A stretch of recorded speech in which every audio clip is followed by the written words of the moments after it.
For many immigrants from third world countries, the United States is the land of unlimited opportunities.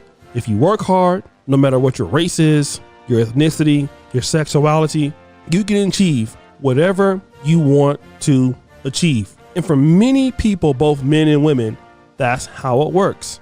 And for this lovely young lady, Irene Gakwa, that is what she intended to do.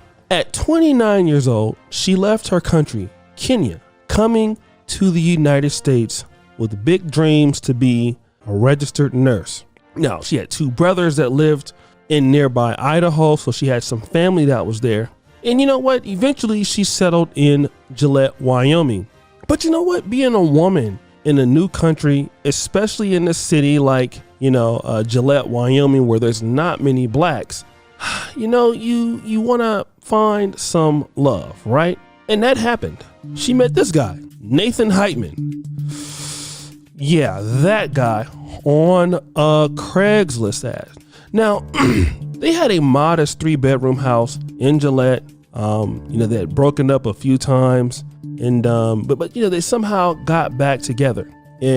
But despite the problems that she had and her family being in Idaho nearby, Irene always decided that she would always talk with her family, and they would always have conversations in English and Swahili, like kind of mixed together, which is very common for a lot of African families. And on February 24th, that was the last WhatsApp video call that they had.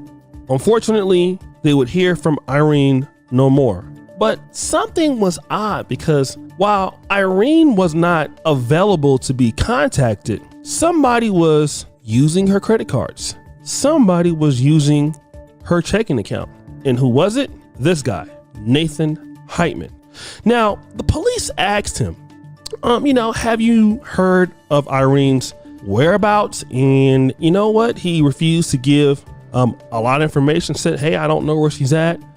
Although he was the one withdrawing the money from her account into his account. And, he didn't give over any of her information. He still had her passport. He didn't give any of that stuff up. And he's the last person that knew where she was or saw her alive. And guess what? Till this day, he has not been charged at all. Okay. She was a little bitty woman, just over 5 feet and 90 pounds.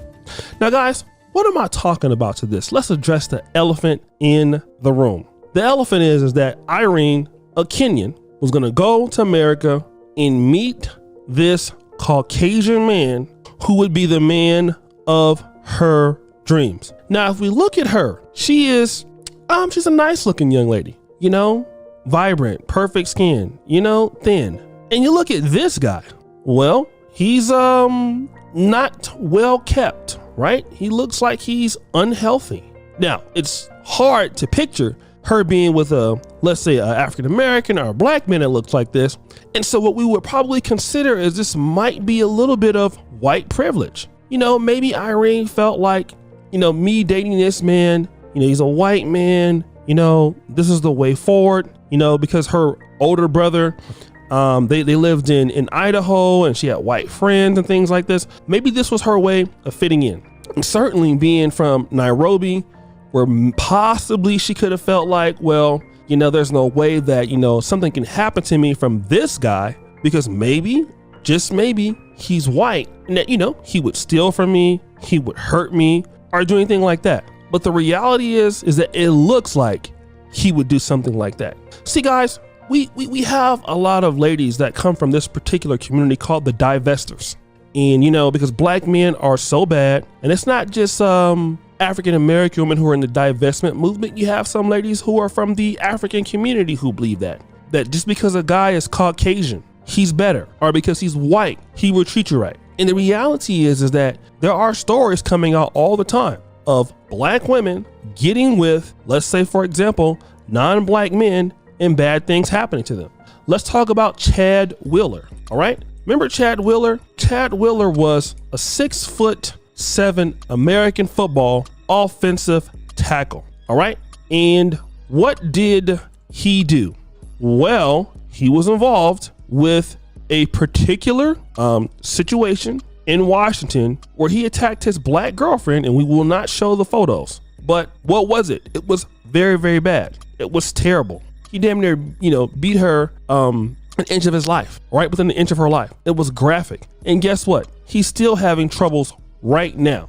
All right? Still having troubles right now. And so what do I want to say to the ladies out there before you just decide to go and meet somebody on Craigslist or a random guy? What does that indicate? It indicates, number one, if you have to meet somebody on Craigslist, I'm not saying that quality people can't be on Craigslist, but at the same time, let's keep it into perspective. Are you really attracting the kind of guys that you feel that you can get? Certainly, Irene, being 29 and being petite, for me, I would believe maybe she would take some time getting into the right societies of people she wants to be around. And that's what you hear all the time from ladies. I'm tired of dealing with black men, so I want to go into, a different sector of groups of men that will treat me, right.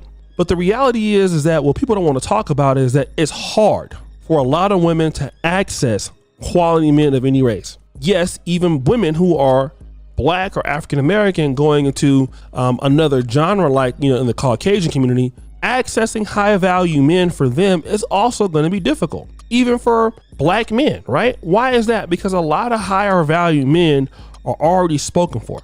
Okay, it makes it hard for those women to date, especially in Idaho or in Wyoming, where for the most part it might be some sort of discrimination towards Black women. So it might be very difficult. Not that she couldn't qualify for a high value man, because obviously she's from a good family. I think that she looks nice enough to do that, but the reality is it's difficult. So what happens is when women can't get the kind of guys that they want in real life or in the real time, they resort to other mediums. Tinder, Craigslist. Back in the day, it was the party lines, right? Because they just can't get the guys that they want. So what happens is the kind of a rolling the dice thing happens. And unfortunately for this young lady, she ends up meeting a guy who was not on the same path as she was. Like, looking at this guy, you can look at him and tell he's not what she was trying to be. But it appears that at the time, based off of where she was at and maybe how big the town was, might have been the best that she was able to do. And I honestly believe that he has more information about her disappearance. And I kind of believe that she is not alive. What I can hope, and my heart goes out to the family.